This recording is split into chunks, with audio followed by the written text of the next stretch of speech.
मित्रांनो, स्वागत आहे तुमचं UJ Vlog या मराठी चॅनलवर। आज मी तुमच्यासाठी एक शेतीत एक नवीन पीक घेऊन आलो आहे, ते म्हणजे वालवर। तर चला, तुम्ही पाहू शकता की वालवरीचं पीक हे कशा प्रकारे घेतलं जातं।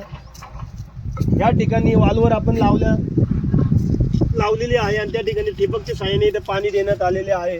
आणि आता पाहू शकता की छोटी छोटी फळं लागलेली आहेत। त्यानंतर यावरती एक छोटासा माव्याचा रोग पसरलेला आहे। आता आपण याला औषध फवारणी करणार आहेत। असे माव्याचा बाग आपण केलेला आहे।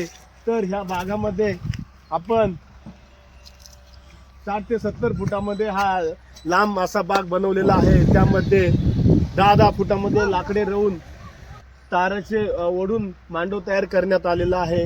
ह्यामध्ये ताराचा मांडव करण्याचे कारण काय की याला हे जे वेल येतात, हे वेल पूर्ण त्या तारावरती पसरतात आणि पसरल्यानंतर जी फळे येतात ती तोडण्यासाठी सोपे होते।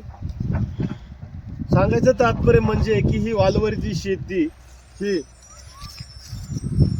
आपले गणपती बसतात त्या टायमिंगला हे आपण बी लावतो आणि ते लावल्यानंतर मग 1-2 महिने तर याला यायला जातातच। त्यामुळे आता आपण याची लागवड गणपतीमध्ये केली होती, ते त्याला 1.5 ते 2 महिने होऊन गेलेले आहे आणि आता हे छोटे छोटे फळं लागलेली आहेत। या ठिकाणी असे आपण बाग बनवलेले आहेत। पाहू शकता की ठिबकच्या साहाय्याने आपण हे केलेलं आहे आणि हा पूर्णतः हा बाग आपण बनवलेला आहे। आता ताराच्या साहाय्याने वडायचे कारण हे आपण बांबू रोवलेले आहेत, त्या बांबूला उभा आणि आडवा अशा दोन्ही तारेने आपण सपोर्ट दिलेला आहे, कारण हे भक्कमरित्या फिट हो यासाठी। आणि आता हे जे थोडे थोडे वेल वाढलेले आहेत ते ह्यावरती आपण हे अशा साहाय्याने सोडतो।